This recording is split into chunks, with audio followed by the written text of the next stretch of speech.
press ours, yeah, see? One, two. Oh, it's really heavy. Ready? 1, 2.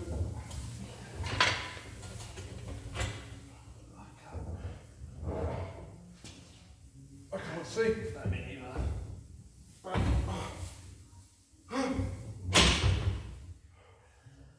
Wow, that was extremely heavy. Yeah. I'm thinking.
So me and Tom have just unpacked some of the powder coat and stuff that's been wrapped up for what seems like ages.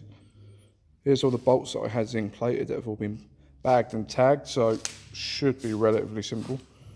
I have got a load of images saved on my phone which I writ what bolt went where and what to what, so I have some sort of imagery to help me through.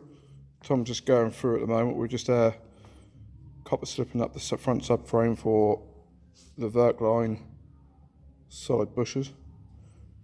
You may have seen in the previous episode, I've already done the wheel bearings and the front arms have all been bushed. So while Tom's doing that, I'm going to put the bushes in the rear beam, and we have both decided that I'm going to, rather than use a crusty old heat shield underneath, I'm probably going to ceramic coat the exhaust once it gets fitted, rather than use them, because one, I couldn't get any new ones. One place that I could find in Germany wouldn't ship, and or only 2 of them are new. The rest were good used, and they're an absolute fortune. But sadly, mine are gone. There's not really much in the way in saving them. So ceramic coating exhaust is the way that we're going to do it. But this man's been griping at me to get on, so that's what I'm going to do. So bushes and then mounting stuff.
So quick update. Sadly, battery went flat, so I couldn't record some of what we've done. But so far, fuel tank is in, straps all on, rear beam mounted with Powerflex rear bushers. That all went on nice. Got the slip, zinc plated bolts. Nothing's torqued down at the moment. We're going to do that afterwards with the final torque. We've got the BC Racing coilovers. Let's go down to the front. Tom's just bolting in the front drivers. Hi Tom. Tom's not. Tom was. We've got the subframe. We've just put the exhaust brackets. Hold on so I know that they're there. I've got a few other bits. There's a bit of a... There's a tip. Thankfully I've got plenty of room. But we're now going to concentrate on getting the front end done. And then I think me and Tom are in agreement that we're probably pushing the weight a bit. But I think we both wanted to see it on the side with all the parts attached to it. But I'm really happy with my choice at the moment. I mean, there's not an option. I've used Harley Davidson Crackle Black before, which is a lovely finish. Could have went down that route, but I think with the blue and the silver, you know, it's a good combo. You'll see it from afar, which is nice as well. So when you're looking from outside, you'll see inwards and you'll see the silver beam, etc., etc. And I suppose a little homage towards the BTCC cars, being that they're silver. I'm making that up as I go along there, but I'm taking it. But we're going to continue, so let's get back to it. Sadly, we didn't get round to finishing it. We had a good 5 days on the car between me and Tom, but we, time just disappeared. And sadly, we didn't complete getting it onto the floor. So that'll be my job. Hopefully this week, because it is currently Monday.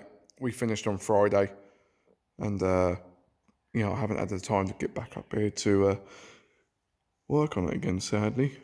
I'm itching to though. I just want to see it on the floor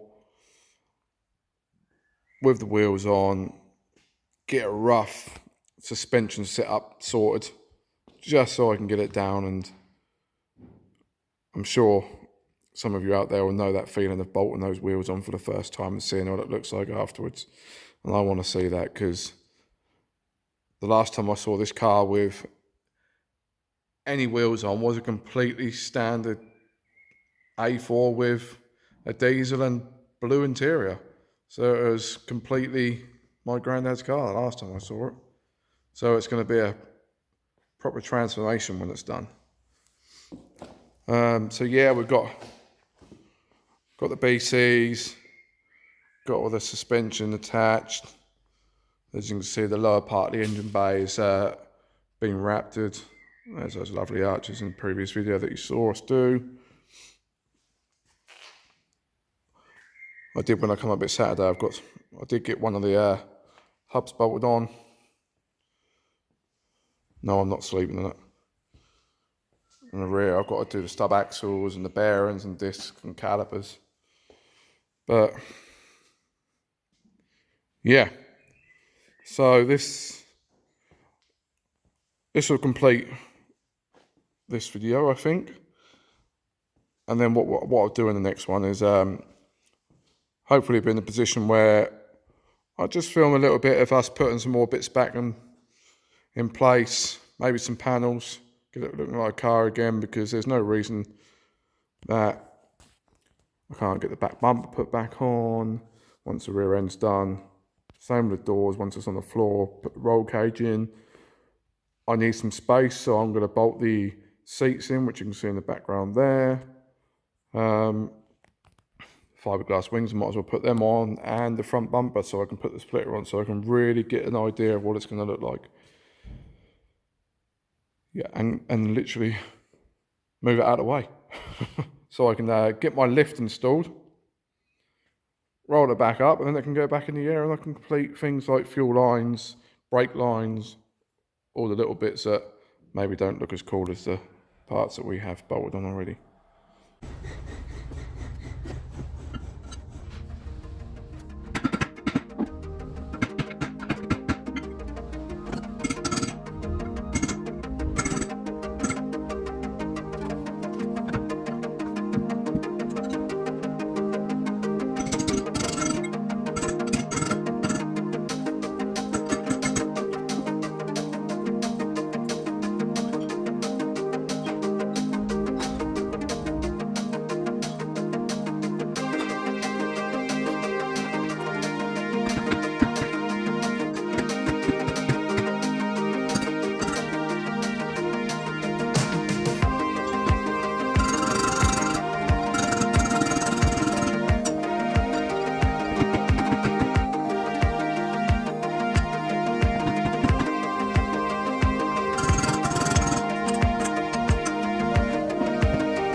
As you can see there, I've got the wheel bearings and the backs in. I've got the ABS rings in and the dust seals as well. So they went in without too much drama. I was a bit concerned about the seals because they seem to sit in a little bit different on each one, but I've got them sitting as a pair. So hopefully that is correct. Flipping them over, I've got the wheel bearing seat in there, and I've just got the other side to pack out with grease, but there's nothing holding this one in other than when you bolt it all together with the stub axle and the bolt and washers there.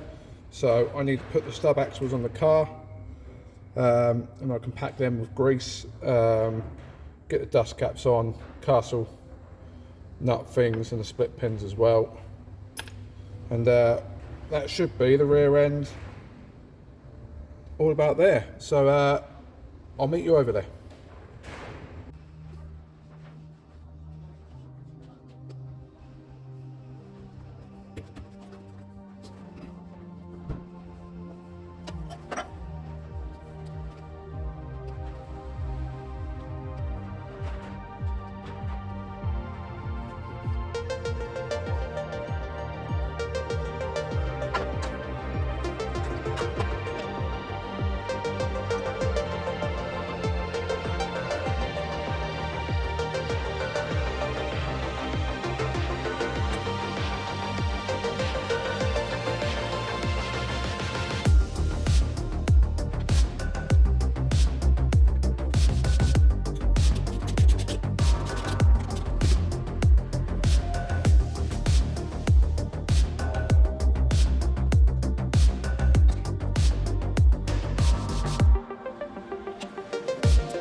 honesty is the best trait in life.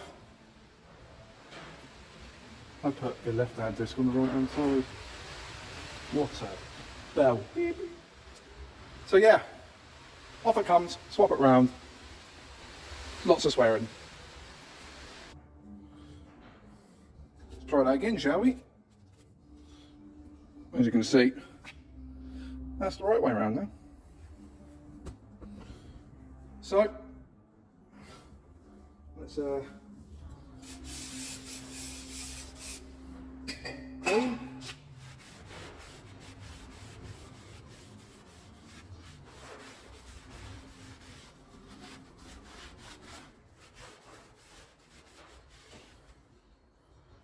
And with that, let's get to the other side. And as if by magic, all of that is going to go there. Magic. Right, well that's the rear end. Discs, shields, stub axles, they've been torqued up to spec. We've got new wheel bearings. The brake shields, they're the originals. To be honest, they're past their sell-by date. They're powder coated up okay, and you can't really see, but on the passenger side one, there was a bit of corrosion on the top, as you can just see up there. You can't buy them, you can't find them, they're all going to be the same. So I intend, well, it's more than likely that I'll probably upgrade these brakes later down the line as I continue to try and improve the car and make it even better. But for now, they'll be fine. Yeah, time to fit the handbrake and handbrake cables. Let's go.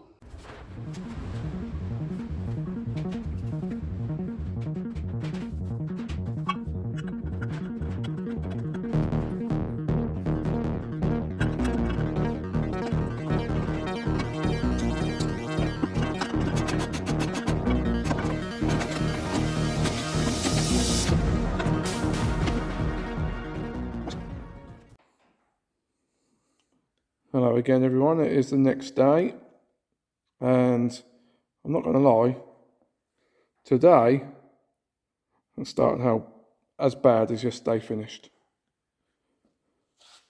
I was all getting excited about getting this on the floor yesterday, and a couple of days ago I just pressed in this hub using one end of the drive shaft and the bolt. I pushed it in further enough and then basically used the bolt as a pressing device, and it worked a treat.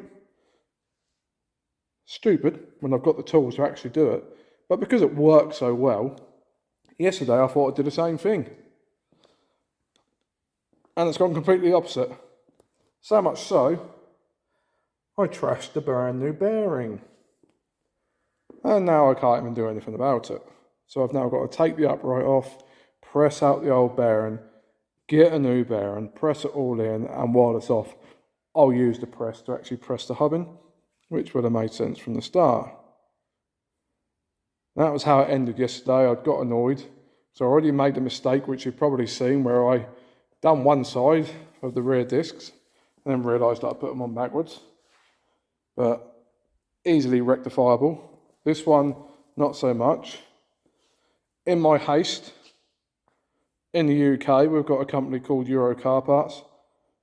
I don't know why many of us still continue to use them, because they are utterly useless. But called them up. They said, we haven't got one on the shelf, but we'll get you one for the morning. I thought, no dramas. Can pop up there, come back, press it in, job done. They didn't tell me the price over the phone. Got to the counter, £62. I was like, you're having a laugh, aren't you? And they're like, no, that is the price. I'm like, my mistake. I've caused this problem. Suck it up. Went and bought it. Waited outside. Bloke comes out. Sorry, mate, but they haven't even supplied any of the bits that will go with it. The bolt, the circlips, or anything like that. And the bearing's out of the packaging. I was like, well, I don't want that for 62 damn quid. So, and I was like, sod this. I'll have a refund. And typically within 5 minutes of getting a refund, they're like, oh yeah, it may take a couple of days for you to get the money back. I'm like, flipping taking the piss. Yeah, so that's my dramas for the day. So yeah, Just annoyed.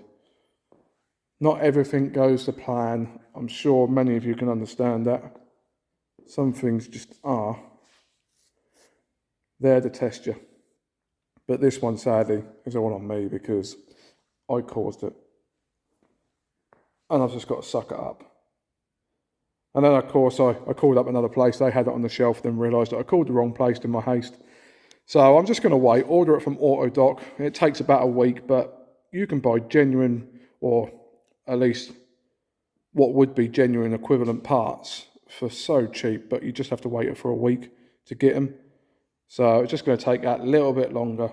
Rather than spending 60 quid, I can pay £15 for a melee part, which is like an equivalent OEM part. And that's like 15 quid. So I've just got to suck it up, wait a bit, take that off, press it all, and the job done. My next problem I'm having, and I can't get my head around this one really, is my anti-roll bar. And perhaps anybody on the channel watching this might be able to help me out. So I've mounted this, and I know it's not right. But from Etka, from my mate Jake, who looked on there for me, this I now know needs to mount here because it's so long ago since I took all this apart. And then that should mount to the outside of this. So, all right, we've done this one the wrong way round, blah, blah, blah. We'll mount it round. The trouble is, with that one mounted like that, look how far this one out is. It's like, I don't know what's happened. I don't know if it's the arms that I've bought, as in these ones, because I bought a whole new kit and then just put new bushers in them, or whether my anti-roll bar's got some issues. I don't know. Whether I've got issues, probably. So I think what I'm going to have to do is do some measuring, but I don't know what's going on there either. Again, we had another problem, and I'm being honest with you. Not everything is as straightforward as it probably can be, should be, or I've made mistakes along the way. But these fork arms on the bottom of the BCs, there was a gap either side. So what I've done is I bought these really nice machine spacers. There was 7mm either side, and to be fair, it's doing exactly the job it would have done, just more solid. So it's a fix. Not exactly the most ideal, but obviously the bush was either supplied or I've ordered it incorrectly and it's too narrow, or the fork from the BCs is wrong, but they seem to think that there isn't a problem, so it's probably on my hands, be that one as incorrect. But yeah, so today, what am I going to do today? Probably sit around and cry to myself, I reckon. Or I am going to continue with some of the little bits. I depinned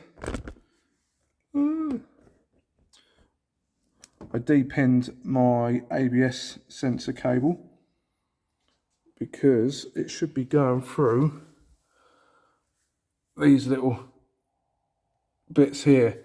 Now I reckon when Grandad replaced the ABS sensors, I seem to remember not having to pull them out of the beams when I'd done it, so I reckon they were cable tied to it. But I'm going to try and do it properly. There's mounts there, there's little grommety bits on the cable itself for them to clip into these. So I've depinned it, going to pull it back through, place it right through the holes that it should do, and then that be that. Got my handbrake cables. I was going to cover them in electrical loom wrap that I've got to make them look a bit nicer, but that plan failed as well. In all honesty, it was a ball ache. So I cleaned them all up, placed them in, handbrakes back in, so that's another bit done. So they're just waiting for the calipers, which I'm still waiting to be powder coated. Just got the other one to do there. Yeah, like you saw, exhaust hangers are all mounted. So at the back end, other than mounting the calipers on, I pretty much am done there. So I'm going to get the wheels bolted up on the rear, lower it down onto some axle stands so I can get it off the A-frame, hopefully fit the rear bumper. I'll probably do the same with the front end. I'm going to lower it down, get on some axle stands, get rid of the other A-frame, so we are sort of like back to a height axle stand wise, because realistically there's not a lot more underneath that I need to worry about doing right now. I just want to get it rolling so I can move it out of the way, so I can get that installed, so I can bring it back. Then anything else that I do need to do underneath the car won't be a problem, because I can make it go up and down as I please. So let's get back to it.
That's a big moment coming off the A-frame at the front end there. It really points to a progression that we've made with the car. You know, we've took everything off underneath, we've put it up in the air, we've spun it over, we've done the work all underneath, we've painted it, and we've bolted on the new chassis parts that have already been installed in the previous episode. So, taking off the front end there, it's, with every passing second we're getting closer to the floor, which is, yeah, great. Big thanks to Lee at Auto Shack. He's a local company that builds custom cars, and he's and everything else. And he's helped me out before in the past. He's a top lad, and that was his A-frame that he's let me use for, well, best part probably 8 months now. It's been sat around here since we've been planning on doing it. And yeah, couldn't have done it without that. So thank you, Lee. And once again, Mr. Healy Thomas. All of that in there, it's looking good, and we've done that together. So thank you very much for your help, bud. So I'm going to put a brake disc on the front, mount the wheel up, and see if we can get a bit closer to the ground.